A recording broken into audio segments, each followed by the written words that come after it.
हम सदैव इस बात से चिंतित रहते हैं कि मेरे मरने के बाद मेरे परिवार का क्या होगा, परंतु इस बात से कभी भी चिंतित नहीं रहते कि मेरे मरने के बाद मेरा क्या होगा, अर्थात देहांतर प्राप्ति होगी तो कैसी होगी, मेरे कर्म कैसे हैं, क्या ऐसे कर्म हैं जिससे अगले जन्म में मुझे इससे भी अधिक सुख मिल सके और अगले जन्म में इससे भी कम दुख मिल सके, सर्वश्रेष्ठ योनि को मैं प्राप्त कर सकूं, बुद्धि को प्राप्त कर सकूं, बलिष्ठ शरीर प्राप्त कर सकूं, अच्छे परिवार में जन्म मिले, इसके लिए कभी भी कर्म किया या नहीं किया इस बात के लिए हमने कभी विवेचन नहीं किया। बस परिवार के लिए संग्रह करते रहे। तो हमें अपने लिए चिंतित होना चाहिए था। हम परिवार के लिए चिंतित होते हैं कि मेरे जाने के बाद मेरे बच्चे क्या करेंगे, मेरा परिवार क्या करेगा, समाज क्या करेगा। कुछ नहीं करेगा, सीधी सी बात है। लोग प्रतीक्षा कर रहे हैं आपके मरने की, आप मरो और कब लड्डू बटें। तो आप सोच रहे हैं कि आपके जाने के बाद आपको बहुत ज़्यादा याद रखा जाएगा, आप बहुत लोग चिंतित होंगे, दुखी होंगे, तो ऐसा बिल्कुल भी नहीं है। आप जब प्राण को त्यागते हैं और जब आपका अंतिम संस्कार होता है, अंतिम संस्कार होते ही दूसरे दिन से चिट्ठियां बांटना शुरू कर देते हैं किस किस को लड्डू के भोज में आना है। तो गरम गरम पूड़ी मांगी जाएंगी और कुछ नहीं होगा। आपका समाज एक पार्टी चाहता है आपकी मृत्यु की, बस आप यहाँ से कब निकलें और कब हलवाई आपके घर पे आए, तो इसके लिए वेट कर रहे हैं, प्रतीक्षा कर रहे हैं आपके समाज वाले। तो इन लोगों के लिए ज़्यादा दुखी होने की कोई आवश्यकता नहीं है। रही बात परिवार की, तो परिवार में यदि आप संपत्ति छोड़ गए हैं तो उसका बंटवारा होगा, और यदि आप अपने संतान पर कर्जा छोड़ के गए हैं तो उसका भी आपस में भाइयों में बंटवारा होगा कि उसके हिस्से का कौन कितना चुकाएगा, और फिर उसके लिए लड़ाई दंगे घर में होंगे।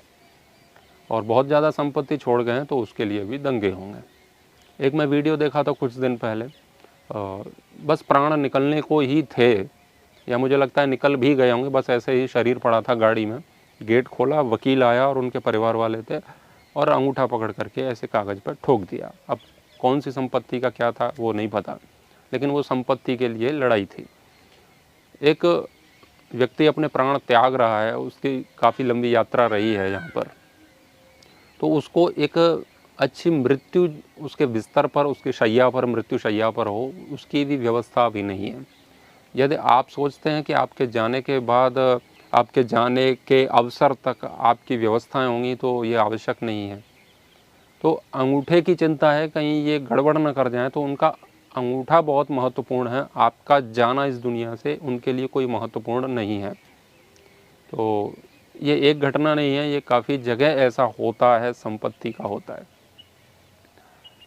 एक जगह की घटना मैंने देखी कि अंत्येष्टि संस्कार होने से पहले ही, यानी कि पिताजी ने शरीर त्यागा और भाइयों में लट्ठ बजा, किस बात के लिए, बक्से का ताला तोड़ने के लिए, और तोड़ दिया। और पहले देखा इनका हिसाब किताब, नोटों की गड्डियाँ, सोना चांदी सब बराबर होने के बाद फिर जाकर के उसको शमशान घाट ले जाया गया। ये होता है हमारे मरने के बाद हमारे परिवार वालों के साथ। तो इन लोगों के लिए चिंता करने की कोई आवश्यकता नहीं है। और हमारे जाने के बाद जो लोग रोते हैं, तत्काल जो उसी क्षण दुख होता है वो तो किसी को भी होता ही है, सामान्य रूप से भावनाएं होती हैं, लेकिन उसके बाद लोग तुरंत जागरूक हो जाते हैं, फिर उनका वही हिसाब किताब शुरू हो जाता है जो आपसे पहले आपके लिए दंगे करते थे। जो जीवन में आपसे कभी मुंह से ठीक से बोले भी नहीं, उन्होंने कभी प्रशंसा नहीं की, वो आपके जाने के बाद प्रशंसा की बाढ़ लगा देते हैं। वो ऐसे थे, वो ऐसे थे, बहुत अच्छे थे, बहुत अच्छे थे, लेकिन जब वो जिंदा थे तब उनकी निंदा हुई। तो जिंदा आदमी की निंदा है, मरे हुई की प्रशंसा है, जिसे कि वो देखने नहीं आ रहा। तो जिनके लिए तुम इतना जी रहे हो, वो तुम्हारी प्रशंसा भी तुम्हारे मरने के बाद करेंगे, और वो भी 2 दिन उसके बाद में फिर वही सारी बातें होनी है। मैं नहीं कह रहा हूँ कि जो मरे और उसके लिए तुम रोते रहो, वो तो कोई अच्छी स्थिति है ही नहीं, लेकिन उनके जाने के बाद जो खाने पीने की जो व्यवस्था हमने बनाई है, कर्जा ले करके लोगों को लड्डू खिलाने की जो परंपरा हमने बनाई है, जो कर्मकांड में जो व्यवस्था है 12-13 लोगों को खिलाने का, जितने भी लोगों का है उतना करो, उसमें कोई आपत्ति नहीं है। लेकिन फिर जो अपने अहंकार की पूर्ति के लिए लोगों को स्वाद देने के लिए, लोगों को प्रसन्न करने के लिए आप जो लड्डू वाली व्यवस्था करते हैं वो बहुत ही घातक है। तो यदि आप यहाँ से जाने के बाद, अब पता नहीं कि क्या होगा, लेकिन जाने के बाद यदि हम लौट करके देखें कि चलो परिवार में क्या हो रहा है, तो परिवार में, समाज में आप देखोगे तो हज़ारों लोग आए हुए हैं, हलवाई आया हुआ है और आपके लिए लड्डू, जलेबी, रसगुल्ला, बर्फ़ी की व्यवस्था है, वो आपके परिवारजनों के लिए, आपके समाज के लिए, सब मिल कर के खाते हैं। स्वाद भी बताते हैं कि इसमें नमक ज़्यादा है, इसमें मिर्ची कम है, ये नहीं होना था, ये हलवाई होना चाहिए था, इसमें ऐसा वो होना था, इसमें वो चीज़ होनी चाहिए थी, केसर तो है ही नहीं इसमें, है ना। 5,000 लोगों के भोजन की व्यवस्था हो और उसमें 5,000 लोगों को भोजन करा भी दो, और फिर अतिरिक्त यदि 2-4 लोग आ गए, अंतिम में यदि एक व्यक्ति के लिए भी भोजन की कमी पड़ गई तो तुम्हारी बेइज्जती हो जाएगी। और देखो उन्होंने तो सब लोगों को खिला भी नहीं पाए, और यदि ज़्यादा बच भी गया, बहुत ज़्यादा बच गया, तब भी ये कहेंगे कि इनको तो कोई जानता ही नहीं है, देखो इतना बना के रख दिया, कोई आया ही नहीं, इनकी समाज में कोई इज्जत नहीं है। जो व्यक्ति मर गया है, मृत्यु को प्राप्त हुआ है, उसने अपने जीवन भर भले ही लोगों को कितना ही खिलाया हो, उसके बाद उनका मृत्यु भोज नहीं किया तो लोग यही कहते हैं देखो वो जीवन भर खिलाता रहा, अब अंत में जा कर के ये लोग उसका मृत्यु भोज भी नहीं कर रहे हैं, लोगों को खाना भी नहीं खिला रहे हैं, ये लॉजिक लगाते हैं। और कोई यदि ऐसा व्यक्ति मर गया जिसने जीते जी कभी किसी को खाना नहीं खिलाया, तब भी वो यही तर्क लगाते हैं, वो बदल देते हैं, फिर कहते हैं देखो जीते जी उसने कभी नहीं खिलाया, कम से कम मरने के बाद तो इतना खिला दो। तो तुम जिंदा होते हो तो लोगों को लड्डू चाहिए, जन्म होता है तो लड्डू चाहिए, फिर वो आपसे इतने परेशान हो जाते हैं कि आपके मरने के बाद की खुशी में वो फिर लड्डू खाते हैं। जो रोने वाले आते हैं वो ड्रामा करते हैं,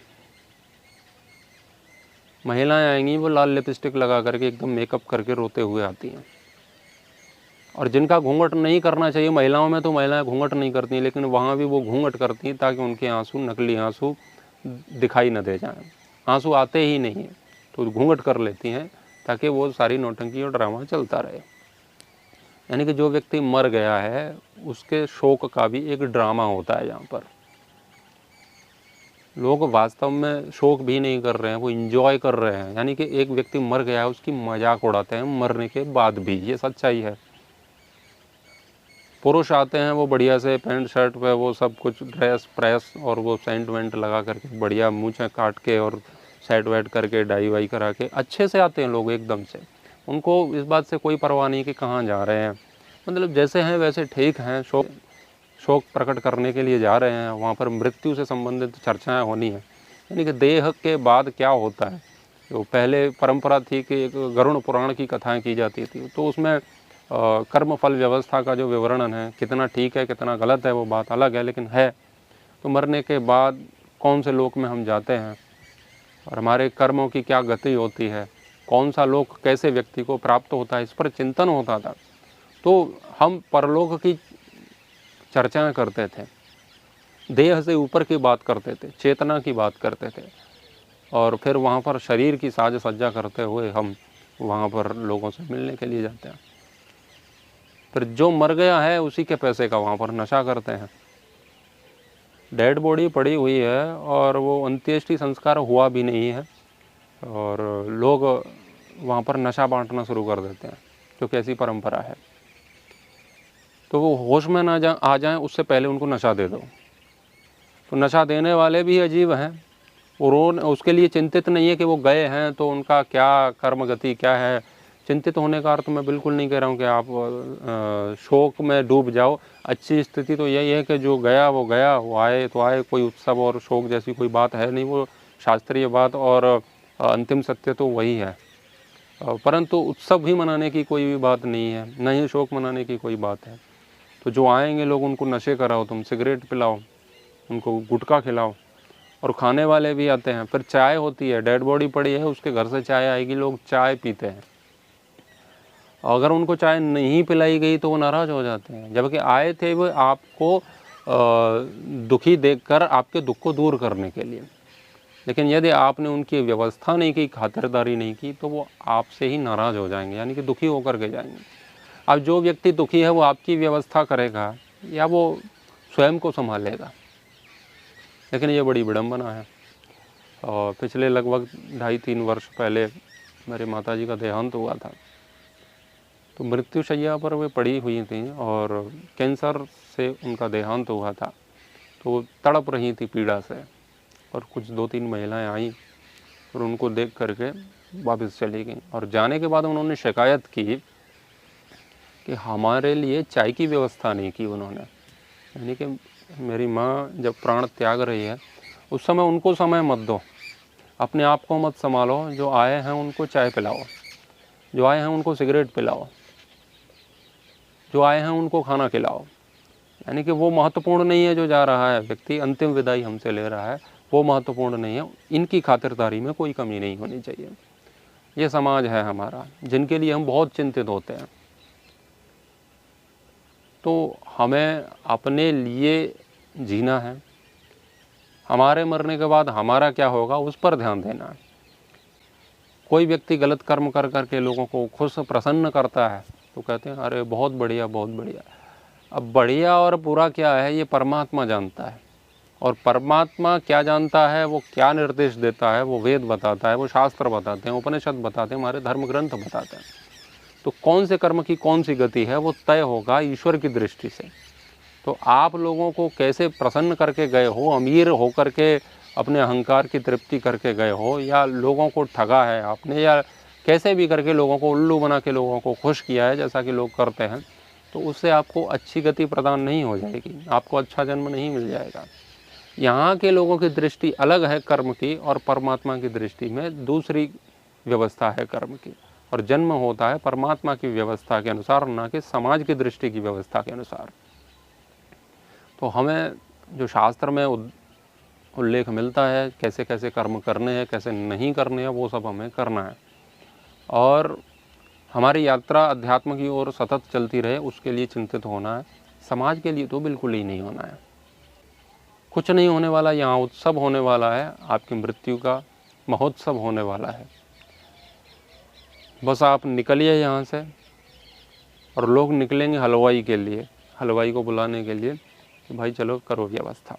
तो आपको जला के आएंगे और वो सीधे बाज़ार जाएंगे और कार्ड छपवा के आएंगे कितने लोगों की भोजन व्यवस्था करनी है। तो संवेदनहीन समाज में हम रहते हैं, तो ऐसे लोगों के लिए हमारी ऐसी कोई संवेदना नहीं होनी चाहिए जो संवेदना हमारे जीवन के कल्याण में बाधक हो, उन्नति में बाधक हो। तो ये सब ड्रामा होता है, यहाँ पर चलता रहता है। तो इन सब लोगों की चिंता छोड़िए, स्वयं की चिंता करिए। धन्यवाद।